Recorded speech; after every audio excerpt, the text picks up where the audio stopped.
Good evening, everyone. So today we're going to report or tackles why is the website in introduction. Number two is reliable website, and why it is not reliable website too. So first, we're going to start with Miss Bendanya. Why is the website in instruction number 2 a reliable website? The Pateras Technological College website considered as reliable because it contains information and inclusion of references or citations. The website in instruction number 2 not a reliable website because it has lack of verification or limited verifiable about its accreditation and affiliations.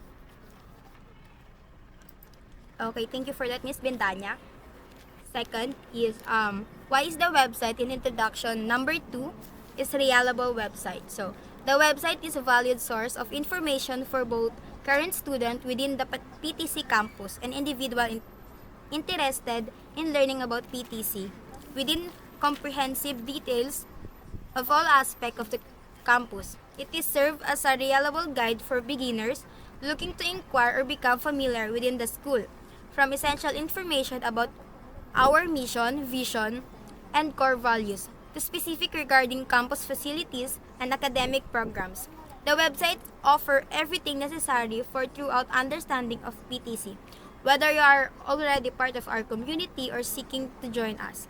This website is an essential tool that provides all the necessary information to support your journey at PTC. So, why is this website is also not reliable website? So, the website provide value information for students.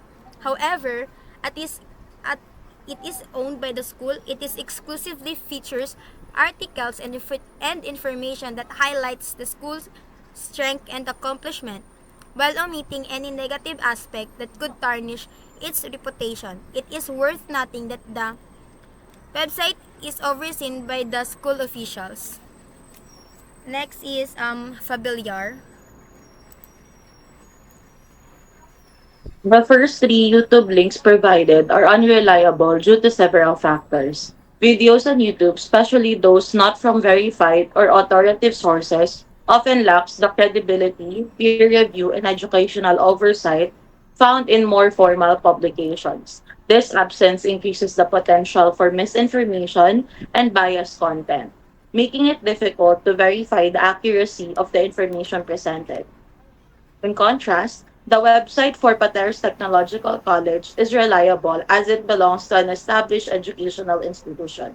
Such institutions maintain credibility by ensuring their content is reviewed by experts and adheres to high standards of accuracy and transparency. Educational websites typically provides verifiable information and have accountability mechanisms in place, reducing the risk of disseminating false information. Next will be James Kenneth. Thank you. So why is the website instruction number 2 is a reliable website?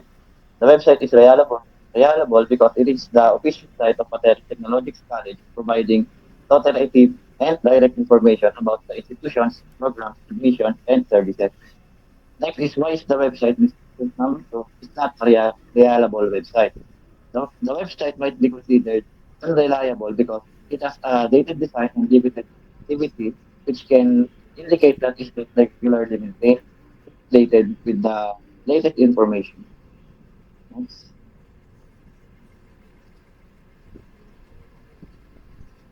Number one, it is reliable because all the information about the school is contained in the website and you can easily access it if you want to know something.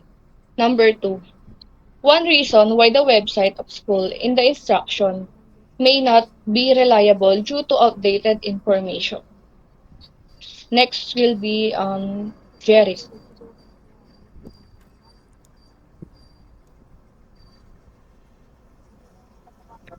Why is the website in instruction number two is a reliable website? The website in instruction number two is a reliable source because it gives us an overview of our school. It gives reliable information not just to our current students of Patera Technological College, but also to those who are planning to be part of our school. It gives us the overview of what we can expect in the school and what we can learn. Why is the website instruction number 2 is not a reliable website? This website might not be reliable because some of the full information is not there.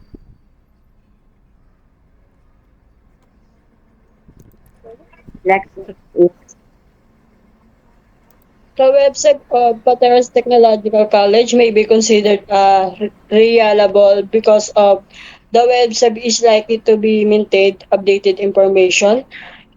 Second is a website of Pateros Technological College may not consider not reliable because of a website that is not regularly updated information.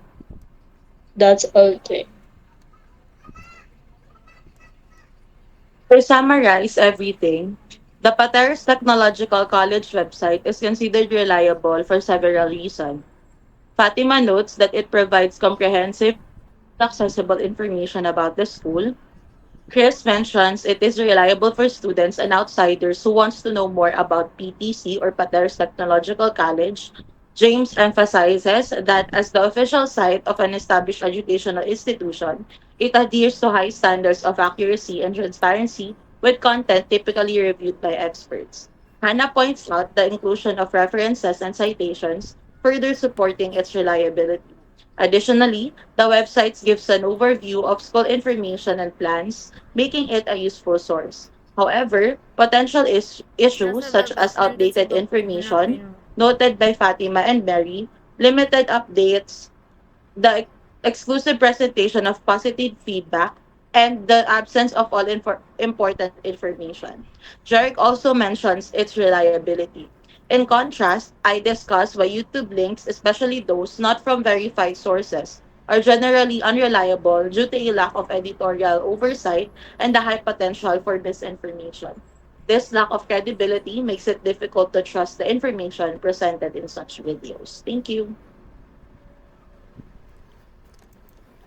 Okay, thank you for that, Fabiliar. So that's all for today. Kindly open your cameras. Okay. Let's